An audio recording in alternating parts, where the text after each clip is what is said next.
नबीय्यीन व सिद्दीकीन व शुहदा, सच्चाई और दयानतदारी के साथ तिजारत करो, कल क़यामत के दिन नबियों के साथ उठोगे। इससे बड़ा इनाम क्या होगा?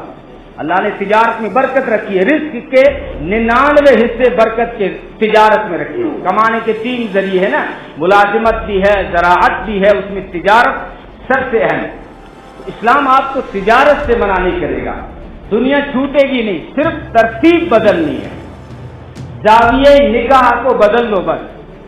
आप जो हम 24 घंटे में जो काम करते हैं उसी में आप सिर्फ जाविये निगाह बदल तो वो दीन बन जाएगा। खाना रोज खाते, सुन्नत के मुताबिक खा लो, इबादत और सुन्नत है, इबादत बन जाएगा। सोना तो इंसान की फितरत है, सुन्नत के मुताबिक सो जा, चाहे 2 मिनट ही सो जा।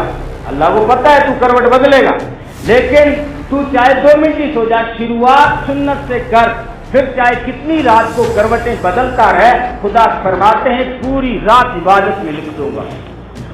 और क्या है? इस्लाम जाविये निगाह का बदलने का नाम है। ठीक है, थोड़े से अपने नौजवानों आइडियल चेंज कर लो। मेरे बच्चे की हेयर स्टाइल बता रही है कि आइडियल तुम्हारे चेंज हो चुके हैं। मालदार का बच्चा है और जब घुटने पे फटी हुई पैंट नजर आती है तो फिर फैसला करने में दुश्वारी नजर नहीं आती कि ये मालदार का होने के बावजूद फटी हुई पैंट पहन रहा है, इसका मतलब इसके आइडियल कोई गंदे बन गए। मजबूरी थी उनकी, फिल्म शूटिंग में शराब के नशे में कहीं पड़ गया, पैंट फट गई, अचानक फैशन बना के दे दी, तू ले लियो। अल्लाह के नबी ने सिर्फ इतना फरमाया कि तुम टखने से ऊपर रखो, मर्दो कपड़ा टखने से ऊपर रखो, लुंगी पाजामा जो भी हो टखने से ऊपर रखो बस। और कौन सी शर्तें लगाई थी इस्लाम ने? हमने नहीं मानी।